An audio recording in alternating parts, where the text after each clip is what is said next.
조상님이 보고 계신데 아픈 척하지 말고 얼른 준비해.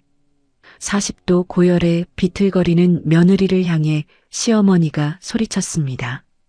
큰 며느리가 제사상 안 지으면 누가 하니?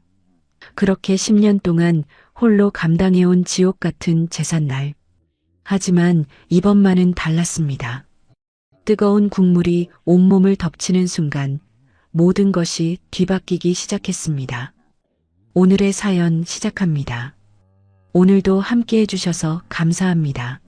구독과 좋아요를 눌러주시면 여러분에게 행운이 가득 찾아올 거예요.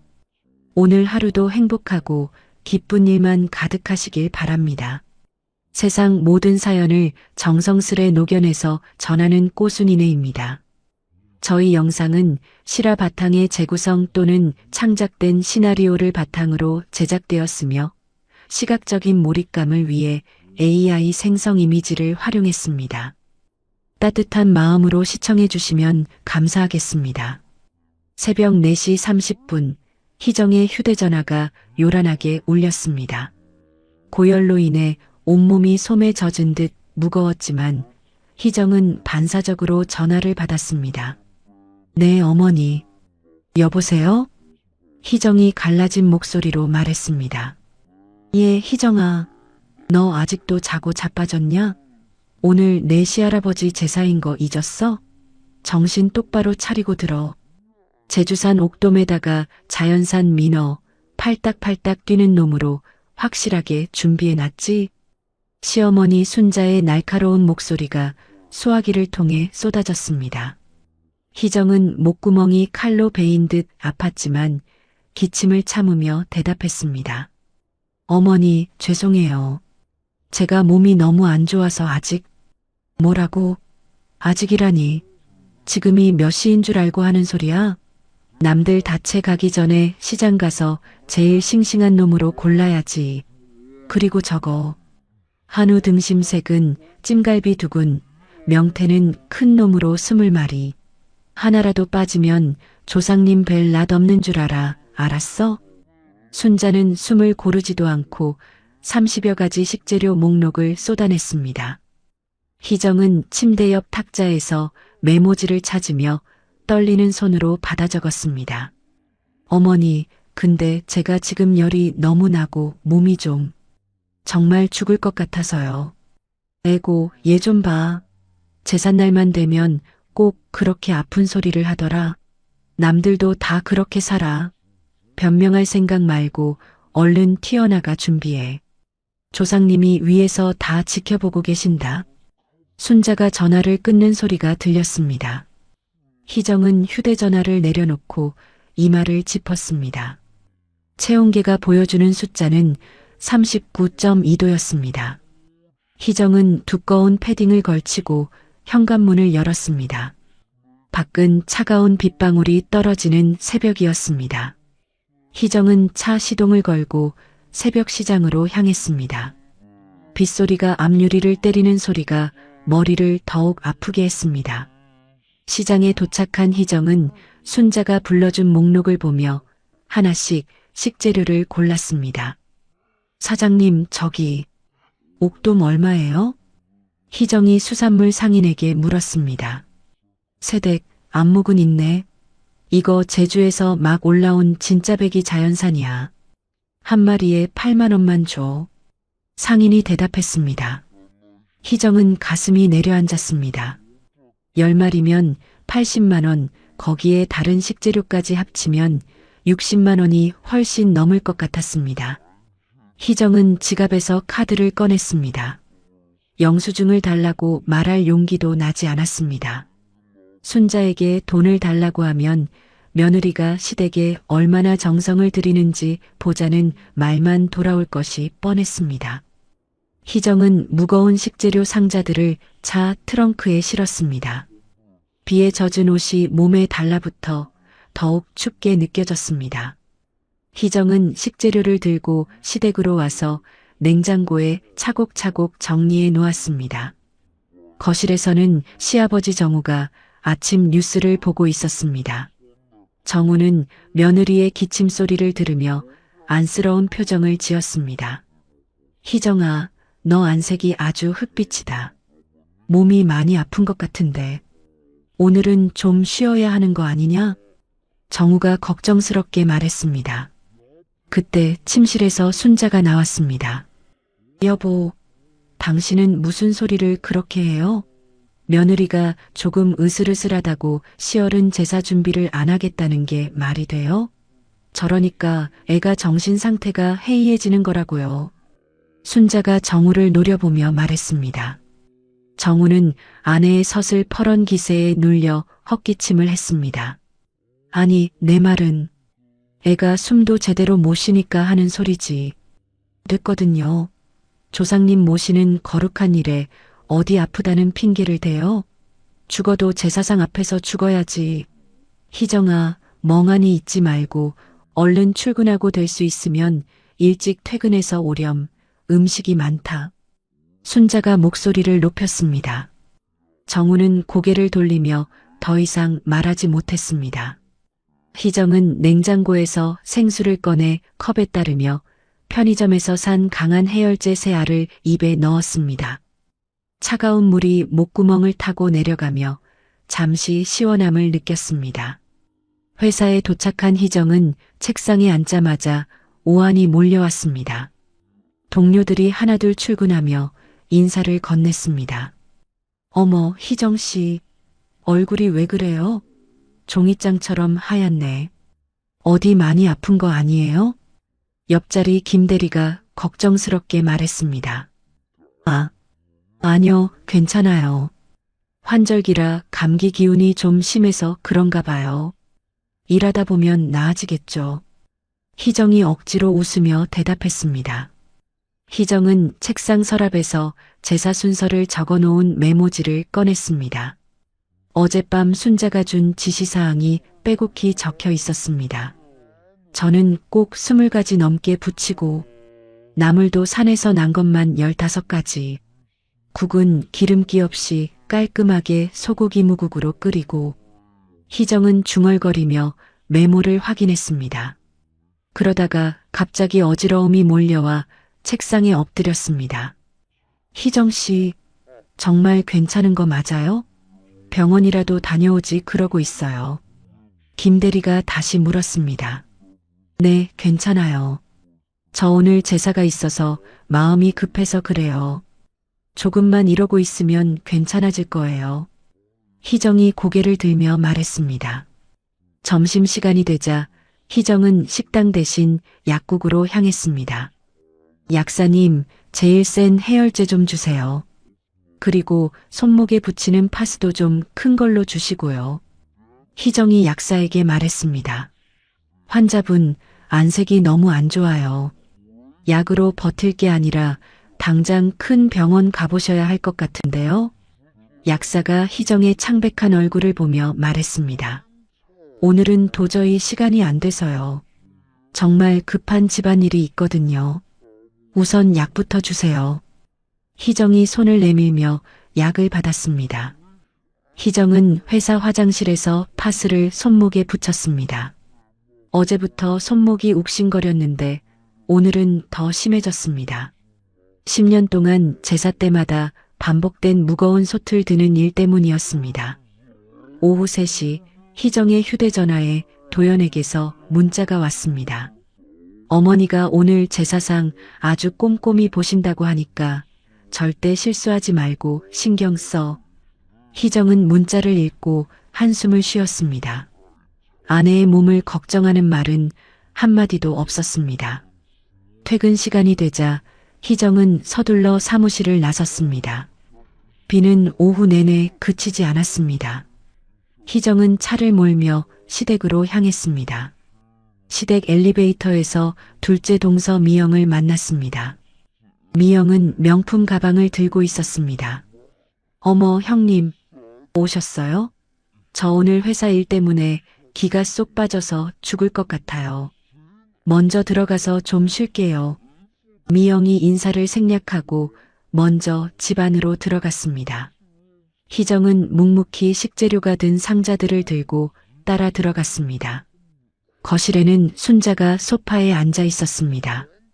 순자는 희정이 사온 식재료를 하나씩 검사하기 시작했습니다. 예, 이옥돔. 색깔이 왜 이래? 이거 진짜 자연산 맞아? 비린내 나서 조상님 상에 올리지도 못하는 거 사온 거 아니니? 순자가 생선을 들여다보며 말했습니다. 아니에요, 어머니. 새벽 시장 가서 제일 좋은 걸로 골라온 거예요. 아침에 갓 잡은 싱싱한 놈들이에요. 희정이 대답했습니다. 셋째 동서지은은 소파에 누워 휴대전화를 만지고 있었습니다. 언니, 저 요즘 입덧 때문에 죽겠어요.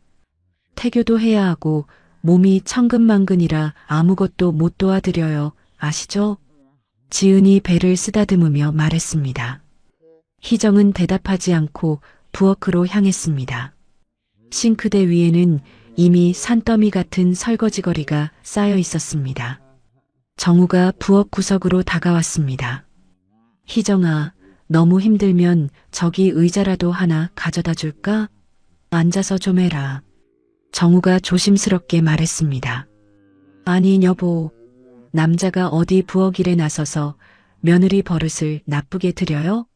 저기 가서 TV나 봐요. 순자가 거실에서 소리쳤습니다. 정우는 머쓱한 표정으로 안방으로 들어갔습니다. 희정은 찬물에 손을 담그며 나물 손질을 시작했습니다. 손끝이 얼어붙을 정도로 차가웠지만 참았습니다.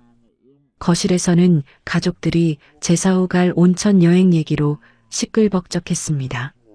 엄마, 이번 제사 끝나면 부산 해운대 온천으로 가요. 제가 멋진 호텔 예약해 놓을게요. 도연이 말했습니다. 좋아요, 아주버님. 저도 따뜻한 물에 몸 좀 담그고 싶네요.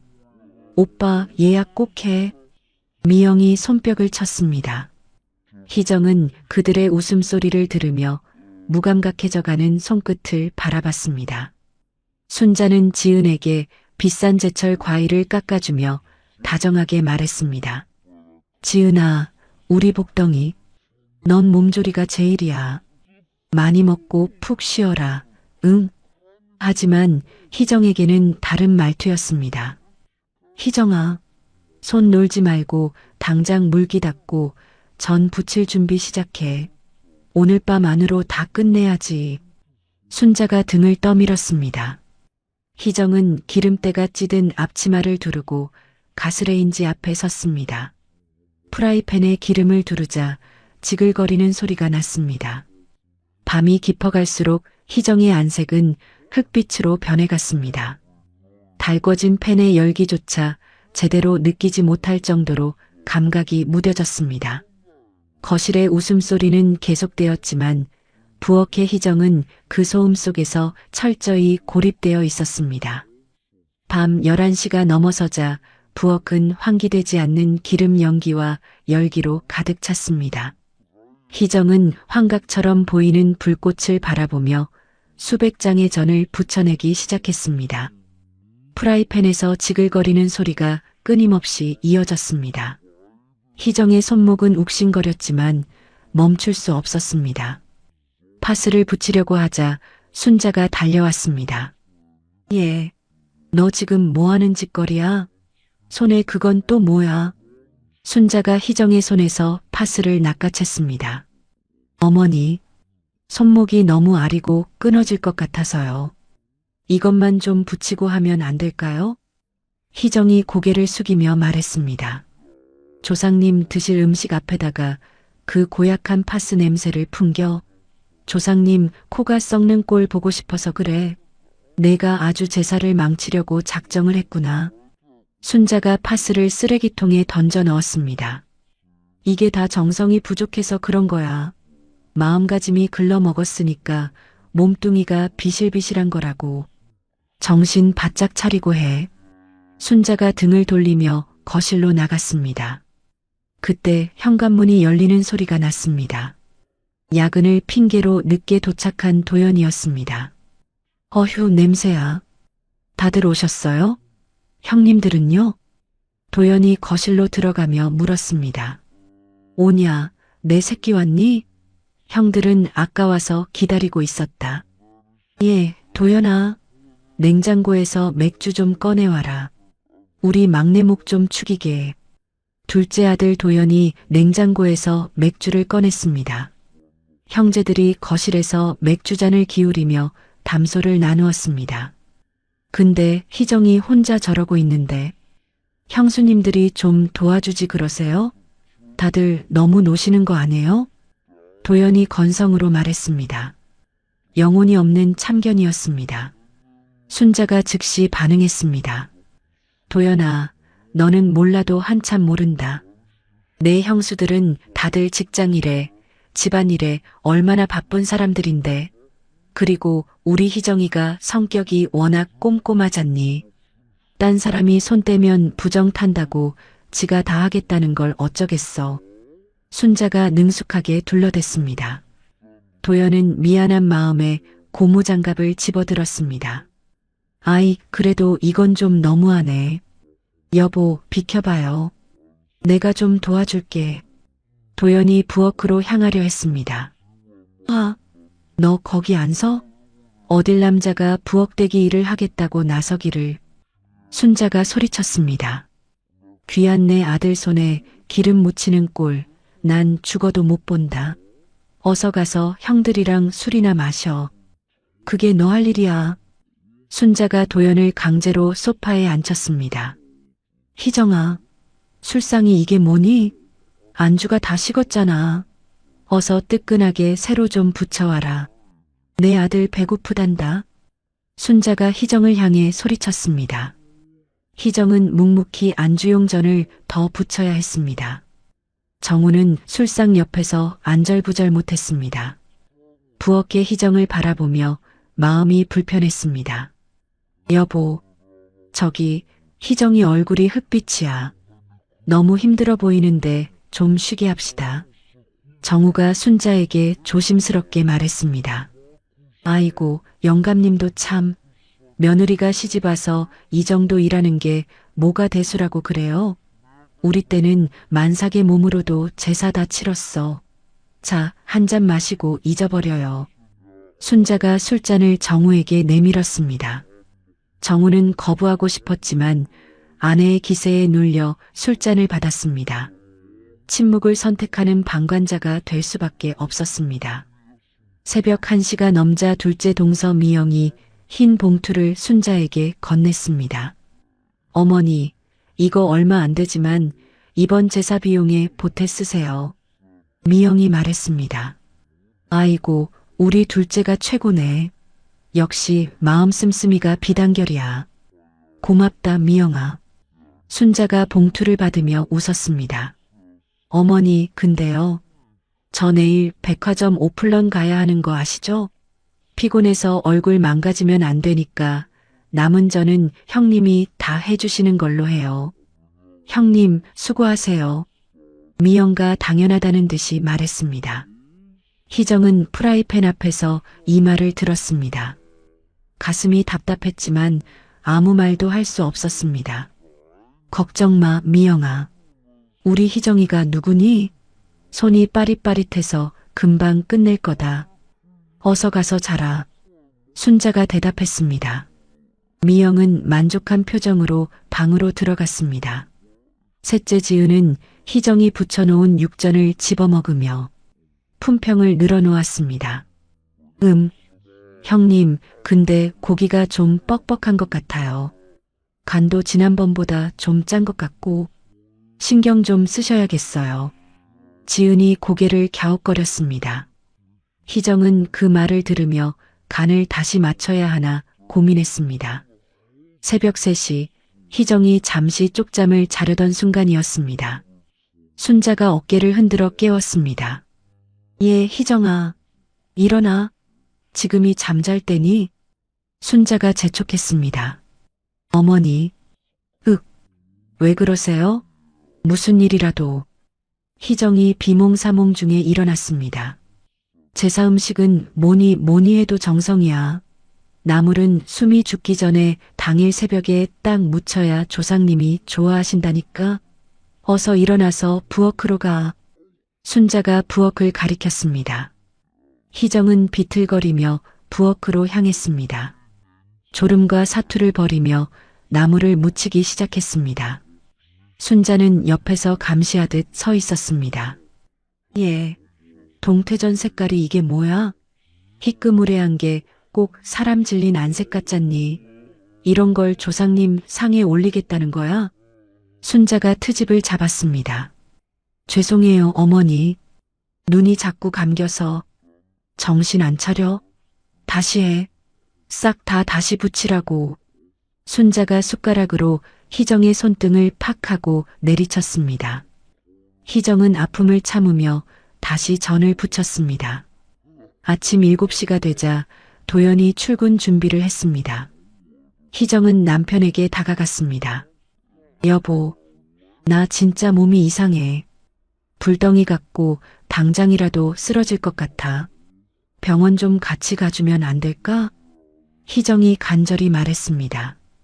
아, 진짜 왜 이래? 오늘 1년 중 제일 큰 제삿날인 거 몰라? 분위기 다 망칠 일 있어? 도연이 넥타이를 매며 차갑게 말했습니다.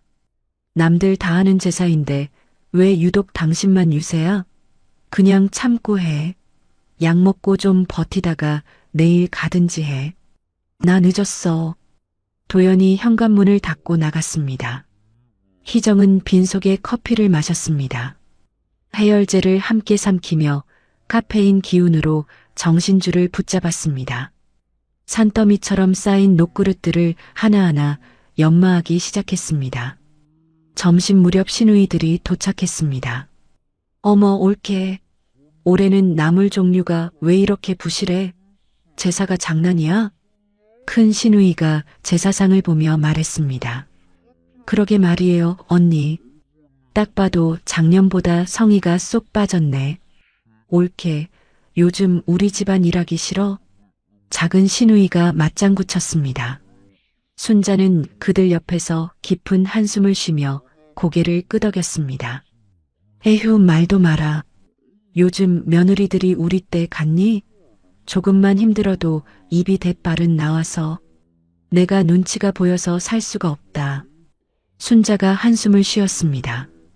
희정은 핑 도는 어지럼증을 느꼈습니다.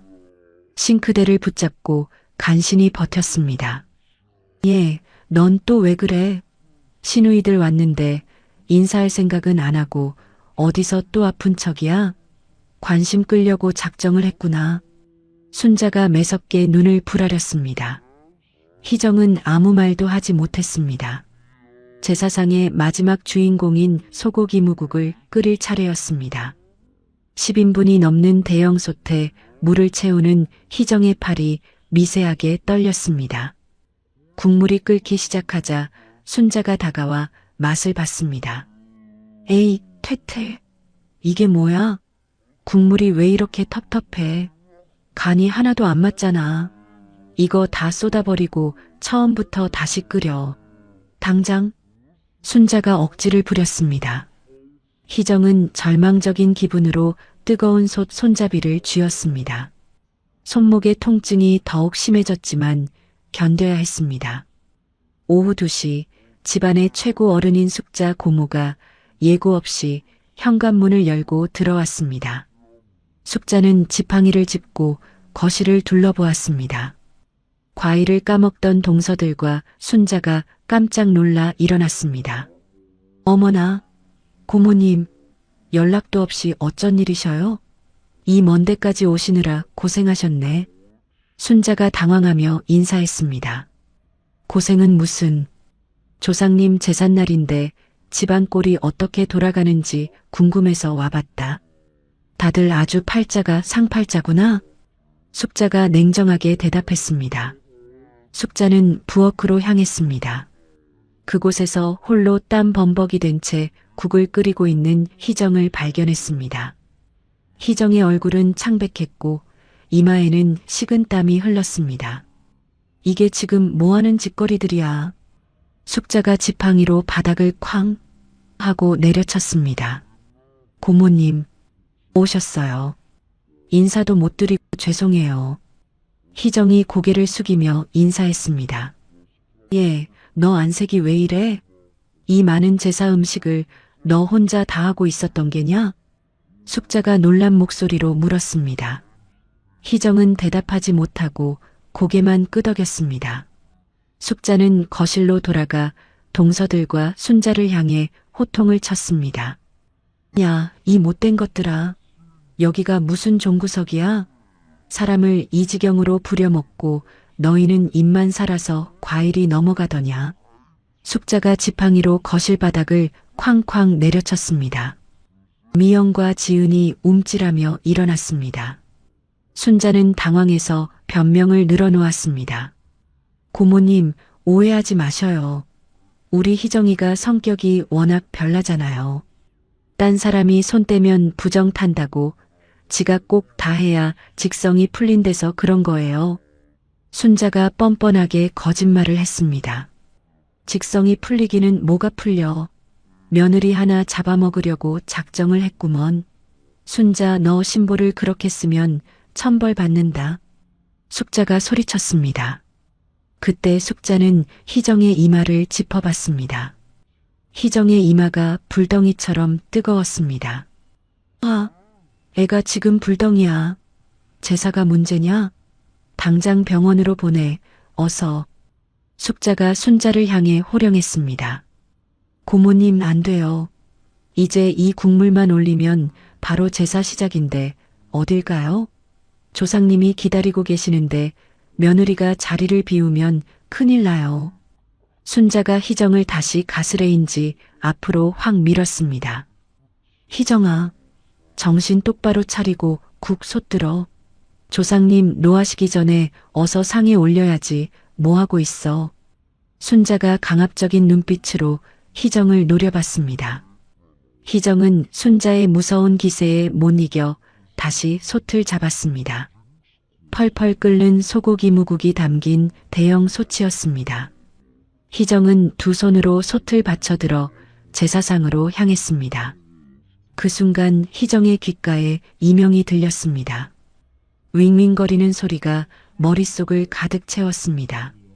눈앞이 하얗게 전멸하기 시작했습니다. 희정의 다리에서 힘이 빠졌습니다. 무릎이 바닥을 향해 꺾이며 중심을 잃었습니다.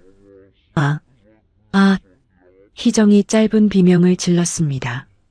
거대한 국솥이 비스듬히 기울어졌습니다. 100도에 가까운 뜨거운 국물이 희정의 왼쪽 어깨와 옆구리로 폭포처럼 쏟아져 내렸습니다. 엄마. 희정의 처절한 비명이 집안을 가득 채웠습니다. 부엌 바닥에는 뜨거운 국물과 소고기가 흩어졌습니다. 희정은 바닥을 굴러다니며 고통에 몸부림쳤습니다. 거실에 있던 가족들이 혼비백산하여 부엌으로 달려들었습니다. 엄마야, 저게 뭐야? 형님 왜 이래요? 미영이 소리쳤습니다. 순자는 쓰러진 며느리보다 바닥에 흥건한 비싼 소고기 국물을 먼저 봤습니다. 아이고, 내 소고기 무국 어떡해. 저게 얼마나 비싼 고기인데. 제사상에 올릴 국도 없는데 다 쏟아버리면 어쩌라는 거야. 순자가 발을 동동 구르며 통곡했습니다. 이 아까운 걸 다 버리게 생겼네. 예, 희정아. 너 정신이 있는 거니 없는 거니. 순자의 목소리가 울음으로 변했습니다. 뒤늦게 달려온 도연이 아내를 안아 올리려 했습니다. 하지만 이미 피부와 옷감이 뜨거운 열기에 눌어붙어 있었습니다. 희정아, 정신 차려봐. 여보, 내 말 들려? 희정아. 도연이 아내의 이름을 부르며 떨었습니다. 희정의 어깨와 팔에는 벌겋게 부어오른 화상 자국이 생겼습니다. 숙자 고모는 넋을 놓은 순자의 뺨을 후려쳤습니다. 이 독한 것, 사람이 죽어나가는데 지금 국 걱정이 입에서 나오냐? 내가 그러고도 사람이야. 숙자가 일갈했습니다. 정신 차려, 이 여자야. 사람이 먼저지 제사가 문제냐? 숙자는 직접 휴대전화를 꺼내 119에 신고를 넣었습니다. 여보세요? 119죠. 여기 사람이 끓는 국에 다 데어 쓰러졌어요. 빨리 좀 와주세요, 제발. 숙자가 주소를 불러주었습니다. 희정은 극심한 쇼크로 인해 의식이 흐릿해졌습니다. 눈이 뒤집힌 채 몸을 경련하며 쓰러졌습니다. 10분 후 구급대원들이 도착했습니다. 환자분, 제 말 들리세요? 눈 좀 떠보세요. 구급대원이 희정의 의식을 확인했습니다. 희정은 대답하지 못했습니다. 화상이 심각합니다. 쇼크 상태예요. 즉시 병원으로 이송해야 합니다. 자, 비켜주세요. 구급대원이 들것을 준비했습니다. 희정이 들것에 실려나가는 모습을 본 가족들이 충격에 빠졌습니다. 도연은 아내를 따라 구급차에 탔습니다. 선생님, 제발 우리 아내 좀 살려주세요. 빨리 가주세요. 도연이 구급대원에게 애원했습니다. 구급차 사이렌 소리가 아파트 단지에 울려 퍼졌습니다. 응급실에 도착한 의사는 희정의 상태를 진단했습니다. 보호자분, 진정하세요. 상태가 아주 안 좋습니다. 이건 단순 화상이 아니라 살 안쪽까지 다 익어버린 심재성 이도 화상입니다. 의사가 심각한 표정으로 말했습니다. 피부 이식 수술이 꼭 필요하고요. 넘어지면서 손목도 복합골절이 됐어요. 그동안 몸을 얼마나 혹사했으면 이 지경입니까? 의사의 진단이 도연을 충격에 빠뜨렸습니다. 도연은 아내의 화상 부위를 제대로 쳐다보지도 못했습니다. 복도 의자에 앉아 머리를 감싸 쥐고 뒤늦은 자책에 빠졌습니다. 내가 미쳤지. 내가 왜 그랬을까? 미안해, 희정아. 정말 미안해. 도연이 중얼거렸습니다. 중환자실로 이송되는 희정의 창백한 얼굴이 보였습니다. 10년 동안 그녀가 홀로 감내했을 부엌의 습한 연기가 환영처럼 피어오르는 것 같았습니다. 수술이 끝난 후 보호자 대기실에서 도연은 초조하게 기다렸습니다. 의사가 나와서 수술 결과를 설명했습니다. 보호자분, 수술은 잘 끝났습니다. 천만다행으로 생명엔 지장이 없어요. 하지만 화상이 워낙 깊고 손목뼈가 으스러져서 예전처럼 손을 자유롭게 쓰려면 시간이 꽤 걸릴 겁니다. 도대체 사람을 이 지경이 될 때까지 뭘 하신 겁니까? 의사가 차분하지만 뼈 있는 말투로 말했습니다. 도연은 안도의 한숨을 쉬면서도 가슴 한구석이 따끔거렸습니다. 그때 희정의 가방에서 휴대전화가 끊임없이 진동했습니다. 도연은 의아해하며 아내의 낡은 휴대전화를 꺼내 들었습니다. 화면에 엄마라고 적힌 메시지 알림이 떠 있었습니다. 엄마, 장모님이 왜? 도연이 고개를 갸웃거렸습니다. 장모님은 5년 전에 돌아가셨는데 왜 메시지가 왔을까요? 도연은 호기심에 메시지함을 열었습니다. 그곳에는 147통의 읽히지 않은 메시지들이 저장되어 있었습니다. 모두 희정이 장모님의 번호로 보낸 것들이었습니다. 도연은 첫 번째 메시지를 눌러 읽기 시작했습니다. 엄마, 나 오늘 열이 40도까지 오르는데 시어머니가 국 맛이 없다고 다시 끓이래. 나 너무 어지럽고 무서워, 엄마. 나 좀 데려가 주면 안 돼? 도연의 손이 덜덜 떨렸습니다. 두 번째 메시지를 읽었습니다. 엄마, 도연 씨는 아무것도 몰라. 내가 힘들다고 해도 그냥 참으라고만 해. 엄마, 나 이 집에서 탈출하고 싶어. 숨이 안 쉬어져. 도연의 가슴이 갈갈이 찢어지는 것 같았습니다. 세 번째, 네 번째 메시지를 계속 읽어내려갔습니다. 엄마, 나 오늘 손목이 끊어질 것 같이 아픈데 시어머니는 나더러 꾀병 부린다고 동네방네 욕을 해. 나 진짜 꾀병 아니야, 엄마. 엄마, 동서들은 명절이라고 새 옷 사입고 놀고 먹는데 나만 부엌대기처럼 제사 준비해. 나도 엄마 딸인데. 너무 억울해, 엄마. 엄마, 나 그냥 죽고 싶어. 나도 엄마 곁으로 가고 싶어. 거기선 제사 안 지내도 되잖아. 도연은 메시지를 읽으며 그 자리에 주저앉았습니다. 지난 5년 동안 아내가 혼자서 얼마나 외롭고 고통스러웠는지 이제야 깨달았습니다. 아내는 명절과 제사 때마다 화장실 변기 위에 앉아 대답 없는 죽은 엄마에게 눈물로 편지를 썼던 것입니다. 희정아, 내가 죽을 죄를 지었어. 내가 사람도 아니야. 얼마나 아팠니? 얼마나 외로웠어. 도연이 바닥을 치며 오열했습니다. 그때 병원 복도에 순자가 나타났습니다. 순자는 수술실에서 나온 며느리 걱정보다는 다른 것이 먼저였습니다. 예, 도연아. 수술 끝났다며? 근데 병원비가 수천만 원이라는데 그거 어떡할 거니? 너희 형편에 큰아들인 내가 다 내겠다는 소리는 안 하겠지? 동서들한테 좀 나눠내자고 해라. 응? 순자가 손가락으로 계산기를 두드리는 신용을 하며 말했습니다. 도연은 증오가 시퍼렇게 서린 눈으로 순자를 무섭게 노려봤습니다. 아내의 휴대전화를 가슴팍에 꼭 품은 채 무서운 기세로 일어섰습니다. 어머니, 당장 집에 가세요. 제 얼굴 볼 생각 마시고 당장 꺼지시라고요. 도연이 낮고 서늘한 목소리로 말했습니다. 뭐? 너 지금 내 애미한테 꺼지라고 했니? 이 자식이 미쳤나? 마누라 아프다고 눈에 뵈는 게 없어? 순자가 당황해서 빽소리를 질렀습니다. 도연은 대답조차 아깝다는 듯 병원을 박차고 나갔습니다. 차를 미친 듯이 몰아 시댁으로 향했습니다. 시댁에 도착한 도연은 거실로 들이닥쳤습니다.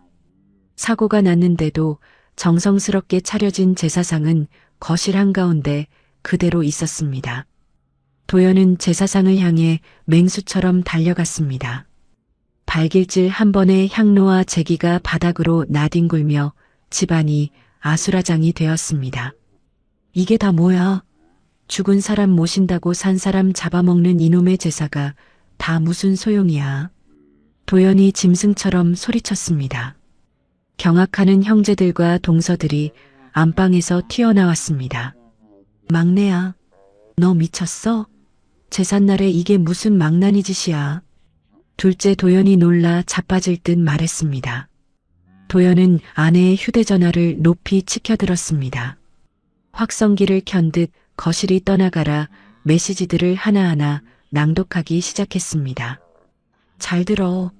이게 당신들이 사람 대접 안 한 우리 희정이가 쓴 글이야. 엄마, 나 오늘 둘째 동서가 제사 비용 봉투로 내밀고는 손끝 하나 안 도와줘. 나만 바보같이 부엌에서 울고 있어. 자, 둘째 형수님, 이거 듣고도 고개가 들려요? 동서들의 얼굴이 하얗게 질려 사시나무 떨듯 떨었습니다. 또 있어. 엄마, 셋째 동서는 임신했다고 소파에만 대자로 누워서 깔깔거려. 나는 40도 넘는 열이 나는데 국 끓이고 전 부치고 있어. 지은아, 너 사람 탈쓰고 그러면 안 되는 거잖아. 지은이 부끄러워서 배를 감싼 채 고개를 푹 숙였습니다. 그리고 우리 엄마, 시어머니가 나보고 파스 냄새 난다고 억지로 뜯어버렸어. 손목이 부러질 것 같은데 참으래. 엄마가 그러고도 사람이야? 미영이 겁에 질려 지은을 탓하며 발뺌했습니다. 아니, 도연아. 나는 그냥 지은이가 더 심했어. 지은이가 아무것도 안 하니까 나라도 돈을 낸 거지. 언니, 무슨 소리예요?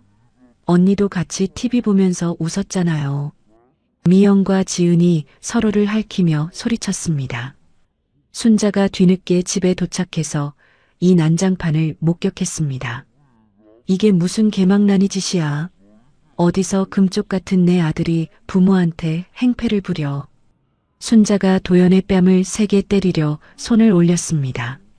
도연은 날아오는 그 손목을 허공에서 낚아채며 서늘하게 말했습니다. 당신은 오늘부로 내 어머니 아니야. 며느리 살 타는 냄새보다 소고기국 쏟아진 게 아깝다는 괴물. 난 어머니로 모신 적 없어. 도연의 목소리가 얼음장처럼 차갑게 떨렸습니다. 그때 안방에서 시아버지 정우가 나왔습니다.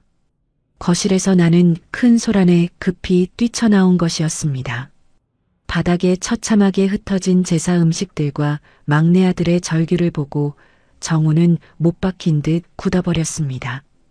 도연아, 이게 대체 무슨 난리냐? 정우가 떨리는 목소리로 물었습니다. 도연은 피눈물을 흘리며 아내의 휴대전화 내용을 아버지에게도 전부 들려줬습니다. 정우는 며느리가 죽은 장모에게 보낸 구구절절한 편지 내용을 듣고 심장을 얻어맞은 듯 충격에 빠졌습니다. 이럴 수가 있나?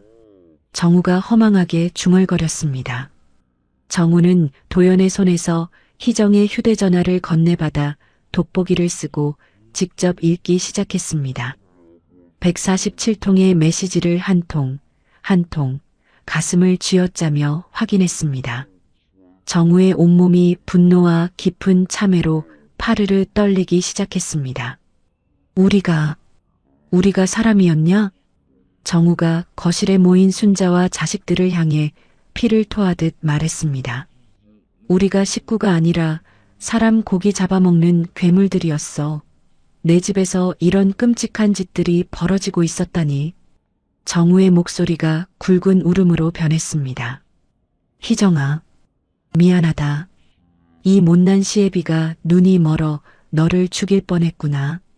내가 10년 동안 방관한 이 죽을 죄, 내 목숨을 걸고서라도 다 갚으마.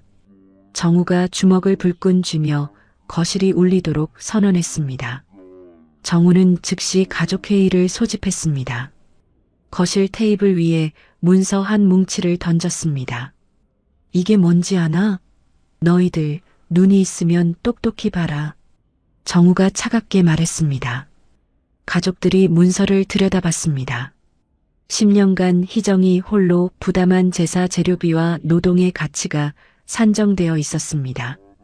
자, 여기 적힌 숫자가 보이지? 지난 10년 동안 우리 희정이가 생돈 쓰고 뼈 빠지게 일한 값이다. 합쳐보니 자그마치 3억 2천만 원이다. 너희들이 사람 탈을 썼으면 이 숫자가 뭘 뜻하는지 알겠지? 정우가 숫자를 읽어줬습니다.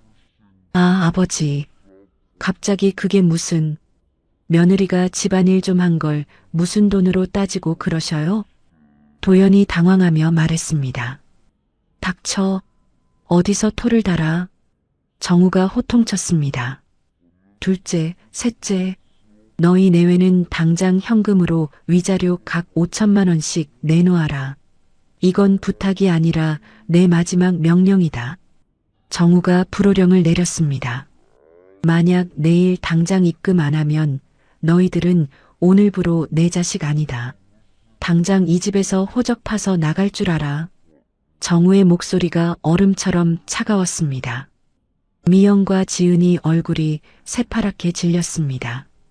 아이고, 아버님, 저희가 무슨 돈이 있다고 그러셔요? 지금 당장 5천만 원이 어디 있다고요? 저희 죽으라는 소리예요? 미영이 떨리는 목소리로 말했습니다. 죽긴 왜 죽어? 은행 가서 대출을 받든 살고 있는 집을 팔든 그건 너희가 알아서 해. 10년 동안 남의 귀한 딸 피눈물 흘리게 했으면 이 정도 대가는 당연한 거 아니냐? 정우가 단호하게 대답했습니다. 정우는 순자에게도 돌아섰습니다. 그리고 당신이 사람이라면 며느리 살이 벌겋게 타들어갈 때 국물 걱정은 안 했을 거요. 당신은 조상님 모실 자격도 이 집안 안주인 자격도 없어. 정우가 순자를 노려봤습니다. 당장 짐 싸서 산속절로 들어가. 거기서 평생 당신이 지은 죄 참회하며 살아. 정우가 명령했습니다. 순자는 무릎을 꿇고 애원했습니다. 여보, 아이고 여보, 한 번만 봐줘요. 내가 잘못했어요. 내가 미쳤었나 봐요. 제발 내쫓지만 마세요. 순자가 눈물을 흘렸습니다. 흥, 늦었어. 눈물 닦고 당장 나가. 정우가 그녀를 차갑게 외면했습니다. 오늘부로 이 집안의 모든 경제권과 제사 권한을 박탈한다. 내 허락 없인 콩나물 한 대가리도 마음대로 못 살 줄 알아. 정우가 선언했습니다. 하지만 둘째 동서 미영은 끝까지 저항했습니다. 아버지, 아무리 그래도 그렇지 지금 당장 줄 돈이 어디 있다고 자꾸 그러세요? 저희 형편 아시잖아요. 미영이 목소리를 높였습니다. 돈이 없으면 몸으로라도 떼어야지. 그럼 오늘부터 월급에서 꼬박꼬박 떼서 갚아라. 10년이 걸리든 20년이 걸리든 우리 희정이한테 진 빚 다 갚을 때까지 넌 내 며느리 아니다. 정우가 대답했습니다. 셋째 지은은 태교를 핑계로 슬그머니 방에 숨어버렸습니다. 보상 절차에 난항을 겪었습니다. 도연은 가족들의 추태를 뒤로하고 병원으로 돌아갔습니다. 중환자실에서 마취해서 깨어난 희정을 만났습니다. 희정은 의식이 돌아오자마자 겁에 질린 표정을 지었습니다. 여보, 재산은요? 국 다 쏟았는데. 어머님이 많이 화나셨죠? 나 어떡해, 어머님 무서운데. 희정이 떨리는 목소리로 물었습니다. 도연은 아내를 품에 안으며 울었습니다. 희정아, 제사 같은 거 이제 없어. 다신 안 해. 당신 죽일 뻔한 그놈의 제사 내가 다 때려 부쉈어. 그러니까 걱정 마, 응? 도연이 오열했습니다. 미안해. 내가 정말 죽을 죄를 지었어. 당신이 이렇게 아픈데 나만 편하자고 눈 감고 살았어. 정말 미안해, 희정아. 도연이 아내의 손을 꼭 잡았습니다. 며칠 후 정우는 직접 병실을 찾아왔습니다. 희정 앞에 고개를 숙이며 사죄했습니다. 희정아, 이 못난 시애비를 용서하지 마라. 내가 눈이 멀어 너를 이 지경으로 만들었구나. 정우가 눈물을 흘렸습니다. 내가 당한 고통, 내가 내 목숨이 다하는 날까지 평생 갚으며 살겠다. 정말 미안하다. 정우가 허리를 굽혀 깊게 절을 올렸습니다. 아버님, 아이고, 아버님 왜 이러세요? 어서 고개 드세요. 저 괜찮아요. 희정이 당황하며 말했습니다. 정우는 동서들이 지급을 미루는 보상금 대신 다른 방법을 제시했습니다. 걱정 마라. 저것들이 안 내놓겠다는 돈, 내 퇴직금 전부 털어서 내 치료비랑 자립 자금으로 줄 거다. 넌 그 돈으로 몸 추스르고 하고 싶은 거 하며 살아라. 정우가 약속했습니다. 그리고 내가 직접 저것들 계좌며 월급이며 싹 다 압류해서라도 내 몫은 받아낼 거다. 이 애비만 믿어라. 정우가 결심에 찬 목소리로 말했습니다. 순자와 동서들도 정우의 강압에 못 이겨 병실을 찾아왔습니다. 하지만 희정은 그들의 가식적인 사과를 거부했습니다. 시선을 창밖으로 돌리며 외면했습니다. 형님, 제가 정말 잘못했어요. 저 용서해 주시면 안 돼요? 네. 미영이 억지 눈물을 흘렸습니다. 희정은 대답하지 않았습니다. 정우는 그 자리에서 가족들에게 명령했습니다. 당장 가서 집에 있는 잭이며 향로며 싹 다 내다 버려. 내 눈앞에 띄면 다 부숴버릴 테니까. 정우가 선언했습니다. 앞으로 우리 집안에 재산은 없다. 기일에는 그냥 가족끼리 모여서 고인 추모하며 밥 한 끼 먹는 걸로 간소하게 끝낼 거다. 토다는 놈은 당장 내쫓는다. 정우가 단호하게 말했습니다. 희정은 10년 만에 처음으로 자유를 느꼈습니다. 시어머니의 눈치를 보지 않고 자신이 먹고 싶은 물을 도연에게 요구했습니다. 여보, 나 목이 좀 마르네. 시원한 물 좀 가져다 줄래요? 희정이 당당하게 말했습니다. 그럼, 당연하지. 여기 있어. 천천히 마셔요. 더 필요한 건 없어? 말만 해. 내가 다 해줄게.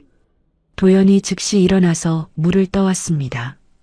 병실에는 정적 대신 아내를 정성껏 간호하는 도연의 분주한 움직임이 있었습니다. 정우가 이를 흐뭇하게 바라봤습니다. 그래, 이게 사람 사는 집구석이지. 이제야 좀 가족 같다. 정우가 만족스럽게 말했습니다. 보험사 수사관이 와서 희정에게 사고 경위를 물었습니다. 희정은 순자의 강요와 방관을 가감없이 진술했습니다. 그날 저는 열이 40도였어요. 어머님은 제가 쓰러졌을 때도 국물 아깝다는 소리부터 하셨죠. 법적 행정적 책임 소재를 명확히 기록에 남겼습니다. 희정은 창밖의 따뜻한 햇살을 보며 생각했습니다. 지옥 같았던 10년의 겨울이 드디어 끝나고 있었습니다. 자신의 인생에 새로운 계절이 오고 있음을 직감했습니다. 퇴원을 앞둔 희정에게 청천벽력 같은 소식이 날아왔습니다. 회사 인사팀에서 전화가 걸려왔습니다. 여보세요, 박희정 대리님? 저 인사팀장입니다. 다름이 아니라 회사 사정도 있고 해서 이번에 대기 발령 통보를 좀 드려야겠어요. 인사팀장의 목소리가 얼음장처럼 차갑게 들렸습니다. 네, 대기 발령이라니요. 팀장님, 그게 무슨 말씀이세요? 희정이 떨리는 목소리로 당황하며 물었습니다. 희정 씨가 이번에 몸이 안 좋아서 병가를 너무 길게 냈잖아요. 회사 입장에서는 마냥 기다려줄 수가 없어요. 이번 정리해고 명단에 희정 씨 이름이 올라갔습니다. 미안하게 됐어요. 인사팀장이 아주 사무적으로 딱딱하게 말했습니다. 희정은 휴대전화를 든 손이 사시나무 떨듯 떨렸습니다. 10년간 자식처럼 아끼며 일궈온 커리어가 한순간에 모래성처럼 무너졌다는 사실에 눈앞이 캄캄해졌습니다. 제사 때 느꼈던 서러움과는 또 다른 세상 천지에 나 혼자만 버려진 것 같은 거대한 상실감이 밀려왔습니다. 네, 알겠습니다. 알겠어요. 희정이 피눈물을 삼키며 겨우 대답했습니다. 설상가상으로 의사가 병실로 들어와 또 한 번 안 좋은 소식을 전했습니다. 환자분, 경과가 좋지 않네요. 이식한 피부 부위에 거부 반응이 심하게 일어났어요. 살이 제대로 붙질 않고 있습니다. 의사가 심각한 표정으로 차트를 보며 말했습니다. 네, 그럼 어떻게 해야 하나요, 선생님? 방법이 없습니다. 조만간 재수술을 다시 잡아야겠어요. 이번엔 더 넓은 부위를 떼어내야 할 것 같습니다. 의사의 진단에 희정은 그 자리에 무너져 내렸습니다. 치료비가 다시 걷잡을 수 없이 불어날 것이 뻔했기 때문입니다. 하지만 동서들은 약속했던 보상금 지급을 차일피일 미루기만 했습니다. 아니, 형님. 솔직히 말해서 형님 이제 회사도 잘리고 백수됐다면서요? 집에 가만히 누워 있을 건데 돈이 그렇게 많이 필요해요? 우리의 학원비 대기도 벅차 죽겠는데 너무하시네. 둘째 미영이 망언을 서슴지 않았습니다. 희정의 짓물은 상처를 소금 뿌려 헤집는 독한 말이었습니다.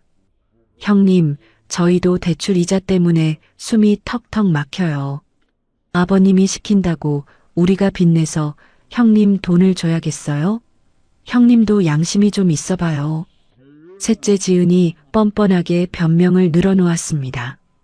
시아버지 정우가 잠시 지방 문상을 가고 자리를 비운 사이였습니다. 시어머니 순자가 이때다 싶어 병실로 몰래 숨어 들어왔습니다. 희정아, 나 좀 보자. 너 아주 상전이 따로 없구나. 순자가 눈을 가늘게 뜨고 조심스럽게 말했습니다. 어머니, 여기 왜 오셨어요? 아버님이 아시면 어쩌시려고요? 희정이 차갑게 물었습니다. 예, 너 이제 직장도 잃고 갈 데도 없는 처지라며? 그럼 이제 집안일이라도 똑바로 해서 밥값은 해야지. 언제까지 여기 누워 있을 거냐? 순자가 본색을 드러내며 앙칼지게 말했습니다. 어머니 말씀이 어떻게 그렇게까지. 희정이 기가 막혀 말을 잇지 못했습니다. 너 우리 집에 시집 온 게 벌써 10년이야. 애도 못 낳고 이제 돈벌이도 못 하는데 어디서 철없이 아픈 척이야? 제사국 좀 쏟았다고 세상 다 산 것처럼 굴지 말고 어서 퇴원해서 집으로 기어들어와. 순자가 삿대질하며 복귀를 압박했습니다. 희정은 화상 후유증으로 인한 끔찍한 트라우마에 시달리고 있었습니다. 가스레인지의 파란 불꽃만 봐도 숨이 턱턱 막히고 가슴이 터질 듯한 과호흡을 일으켰습니다. 주방 근처에도 가지 못하는 심각한 공포에 빠져 밤마다 악몽을 꾸었습니다. 으악, 안 돼. 뜨거워. 엄마, 엄마. 희정이 병실에서 비명을 지르며 땀범벅이 된 채 깨어났습니다. 도연 또한 아내의 병수발과 경제적인 압박 때문에 직장에서 이중고에 시달렸습니다. 잠을 못 자니 업무 실수가 연발했고 결국 상사에게 불려가 권고사직 압박을 받았습니다. 김도연 씨, 요즘 정신 어디다 두고 다녀요? 자꾸 이런 식이면 우리 회사 같이 못 가요.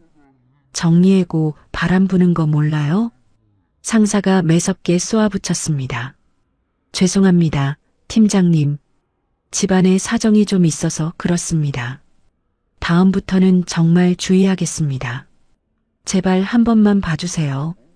도연이 비굴할 정도로 고개를 숙였습니다. 수술비 마련을 위해 도연은 결국 노후를 위해 모아둔 적금까지 깨버렸습니다. 희정은 자신 때문에 남편의 앞날까지 망가진다는 자책감에 깊이 빠졌습니다. 그때부터 희정은 삶의 의지를 잃고 식음을 전폐하기 시작했습니다. 여보, 제발 한 숟가락만 먹자. 당신이 기운을 차려야 수술을 받지. 응? 제발 부탁이야. 도연이 눈물로 애원했습니다. 아니, 나 안 먹어. 여보, 난 이제 아무짝에도 쓸모없는 사람이야. 돈도 못 벌고 요리도 못하고 흉터만 남은 짐덩어리라고. 나 그냥 죽게 내버려둬. 희정이 허공을 보며 맥없이 말했습니다. 순자는 이 틈을 놓치지 않고 도연에게 따로 전화를 걸어 독서를 퍼부었습니다. 도연아, 너 내 말 똑똑히 들어라. 팔다리 다 망가지고 몸뚱이에 흉측한 흉터 남은 여자랑 내가 평생 살 수 있을 것 같니? 그게 내 인생 잡아먹는 귀신이야. 순자가 수화기 너머로 독서를 내뱉었습니다. 어머니, 제발 그만 좀 하세요. 희정이가 누구 때문에 저렇게 됐는데 그런 말씀을 하세요. 도연이 절규하듯 소리쳤습니다. 다 너 잘되라고 하는 소리야. 너까지 망하기 전에 어서 정리해라. 지금 이혼하는 게 너나 희정이한테나 서로 좋은 길이야, 알겠니? 순자가 매정하게 암시했습니다. 희정은 병실 화장실 거울 속에 비친 자신의 모습을 멍하니 바라봤습니다. 벌겋게 짓무른 화상 자국과 힘없이 늘어진 손목이 괴물처럼 보였습니다. 나는 이제 아무 쓸모없는 사람이야. 엄마한테 가고 싶어? 나도 엄마 곁으로 가고 싶어? 희정이 깊은 자기 혐오의 늪에 빠져 중얼거렸습니다. 드디어 피부 재수술 당일이 다가왔습니다. 수술실로 향하는 들것에 실려가던 희정에게 갑작스러운 공포 발작이 일어났습니다. 싫어. 안 돼. 저기 불꽃이 있어. 뜨거워. 나 죽기 싫어. 엄마. 희정이 짐승처럼 소리치며 들것에서 뛰어내려 병원 밖으로 맨발로 뛰쳐나갔습니다. 도연이 미친 듯이 뒤쫓았지만 희정은 이미 빗물 쏟아지는 어둠 속으로 사라진 후였습니다. 연락처를 모두 차단한 희정은 세상으로부터 자신을 지워버리듯 숨어버렸습니다. 그녀가 발길을 옮긴 곳은 5년 전 돌아가신 친정엄마의 손때가 묻은 낡은 시골 자취방이었습니다. 도연은 쏟아지는 빗길을 헤매며 아내의 이름을 부르짖었습니다. 희정아, 박희정, 어디 있어? 제발 대답 좀 해봐, 희정아. 도연이 미친 듯이 소리쳤지만 돌아오는 것은 차가운 빗소리와 메아리뿐이었습니다. 희정은 어둡고 찬기가 도는 방 안에서 엄마가 입던 낡고 보풀인 스웨터를 가슴이 터지도록 껴안았습니다. 엄마, 나왔어. 나 이제 아무 데도 안 갈래. 엄마 옆에만 있을래. 희정은 세상을 향한 마음의 문을 쾅 닫아 걸었습니다. 다시는 빛을 보지 않는 유령처럼 살기로 결심했습니다. 그녀의 머릿속에는 여전히 펄펄 끓어오르는 소고기 무국 소태 공포가 환각처럼 되살아나 희정의 가녀린 정신을 갈갈이 찢어놓고 있었습니다. 도연은 아내와의 추억이 담긴 장소들을 샅샅이 뒤졌습니다. 대학 시절 데이트했던 공원, 신혼집 근처, 카페까지 모두 찾아다녔습니다. 하지만 희정은 어디에서도 찾을 수 없었습니다. 마지막으로 떠올린 곳은 장모님의 옛 거처였습니다. 시골 자취방 앞에 도착한 도연은 희정의 신발을 발견했습니다. 희정아, 박희정, 너 여기 있지? 제발 문 좀 열어봐. 응? 도연이 문을 두드렸습니다. 대답이 없었습니다. 도연은 문을 부수고 들어갔습니다. 구석에 웅크린 채 엄마의 스웨터를 껴안고 있는 희정을 발견했습니다. 희정아, 세상에 너 여기서 이러고 있었던 거야? 도연이 아내에게 다가갔습니다. 희정은 도연을 보고도 반응이 없었습니다. 멍한 표정으로 허공을 바라봤습니다. 도연은 아내를 조심스럽게 안아줬습니다. 희정아, 나봐. 당신이 이제 요리를 못해도 괜찮아. 회사 못 다녀서 돈 못 벌어도 상관없어. 당신은 그냥 내 아내 박희정이야. 그거면 충분해, 알겠어? 도연이 눈물로 맹세했습니다. 나 이제 아무짝에도 쓸모없어. 팔도 이 모양이고 할 줄 아는 게 아무것도 없는데. 희정이 작은 목소리로 말했습니다. 그런 못된 소리 하지 마. 당신이 없으면 나도 죽은 목숨이나 다름없어. 우리 같이 다시 시작하자. 내가 당신 절대 안 놓을게. 도연이 아내를 꼭 껴안았습니다. 뒤늦게 소식을 들은 정우가 강수를 뒀습니다. 동서들의 계좌를 동결시키겠다고 협박했습니다. 보상금을 강제 징수했습니다. 자신의 퇴직금과 합쳐 희정의 자립을 준비했습니다. 아버님, 제발 그러지 마세요. 아버님 노후 자금인데 제가 어떻게 그걸 받아요. 희정이 사양했습니다. 아니다, 희정아. 이건 내 시애비가 10년 동안 내 피눈물 모른 척한 죗값이다. 이거 안 받으면 나 죽어서 조상님들 얼굴 어찌 보겠니? 제발 이 애비 마음 좀 받아다오. 정우가 단호하게 말했습니다. 정우는 특별한 계획을 세웠습니다. 불꽃을 두려워하는 희정을 위해 인덕션을 설치했습니다. 최첨단 환기 시스템을 갖춘 도시명 반찬 편집숍을 희정의 이름으로 개업해줬습니다. 아버님, 이게 다 뭐예요? 이 번듯한 가게가 설마. 희정이 놀라며 물었습니다. 그래, 내 가게다. 이제부터 내가 이 집 사장이야. 내 손맛 좋은 거 온 세상 사람들이 다 알게 해보자꾸나. 여기 열쇠 있다. 정우가 열쇠를 건네줬습니다.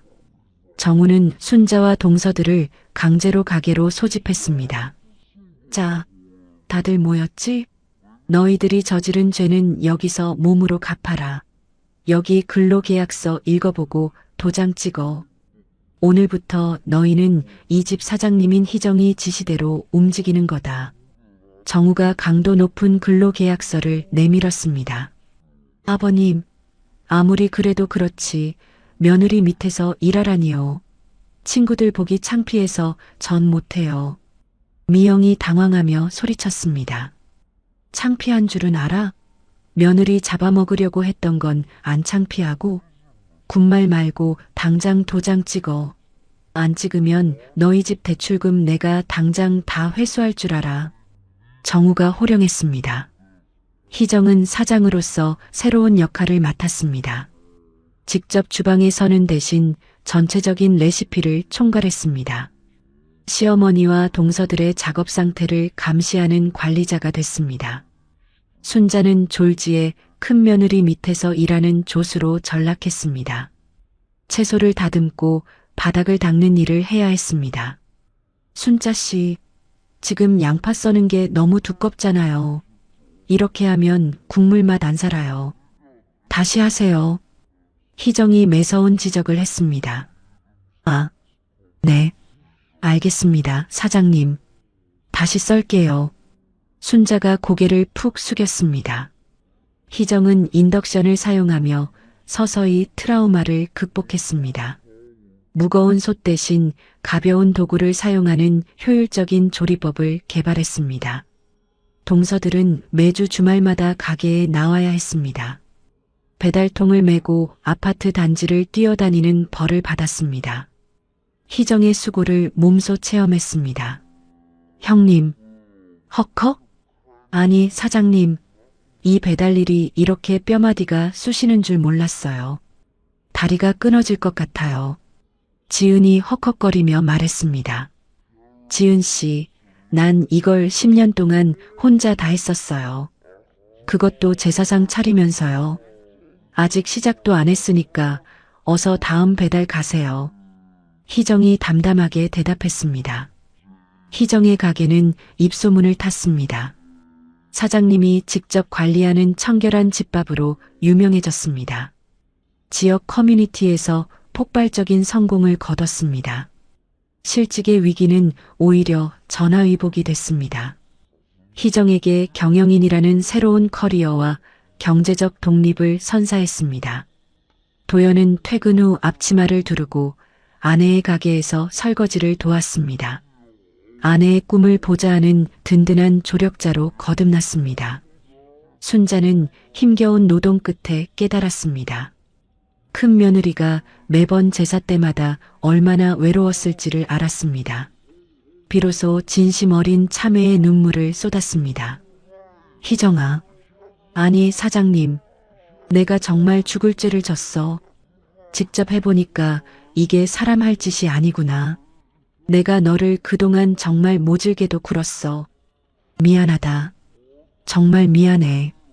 순자가 진심으로 사과하며 손을 맞잡았습니다. 정우는 가게의 번창을 지켜봤습니다. 그래야지. 이게 바로 가족끼리 서로 귀하게 여기며 사는 법이지. 우리 희정이 장하다. 정말 장해. 정우가 며느리의 성공을 누구보다 기뻐했습니다. 희정은 더 이상 과거의 피해자가 아니었습니다. 자신의 삶과 일터를 직접 설계하고 지휘하는 당당한 여성으로 완벽히 재기했습니다.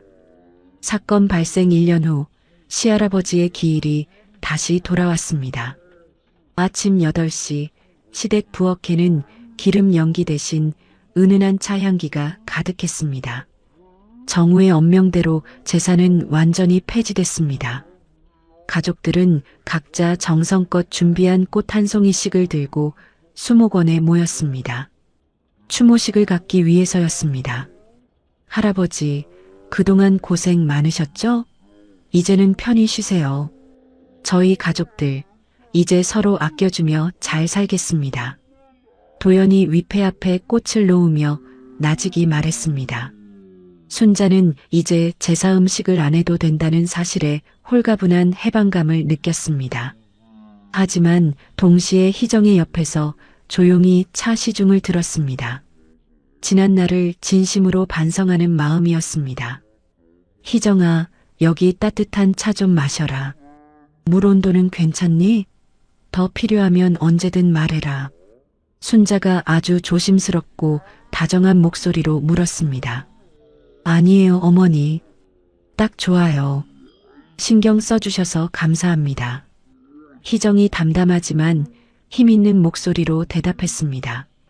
희정은 이제 시댁 식구들 사이에서 가장 당당한 발언권을 가졌습니다. 가족 모임의 메뉴와 장소를 주도적으로 결정했습니다.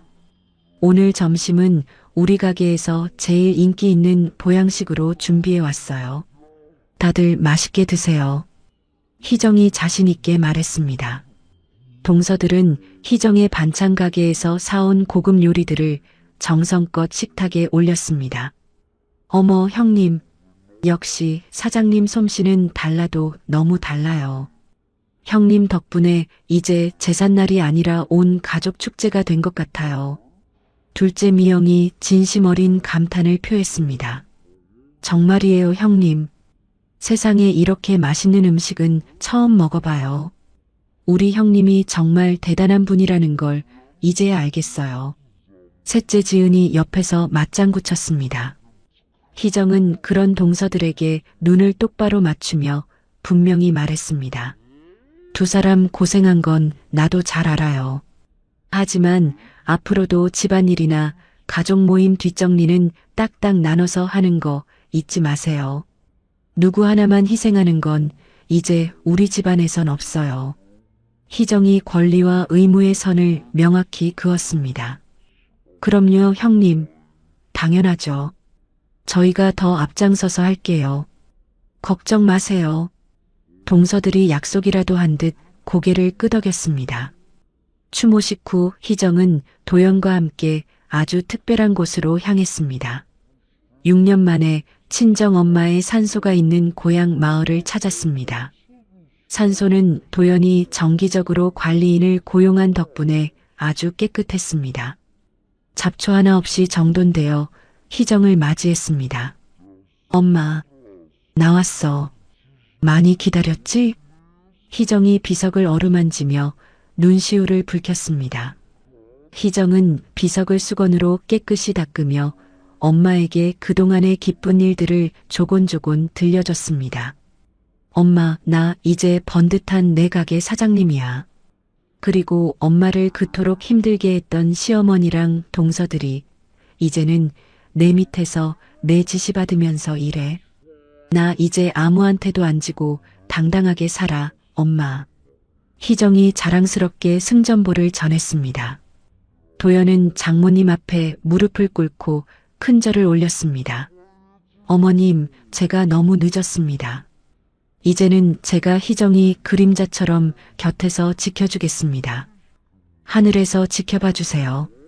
정말 죄송하고 감사합니다. 도연이 눈물로 다짐했습니다. 희정은 휴대전화를 꺼냈습니다.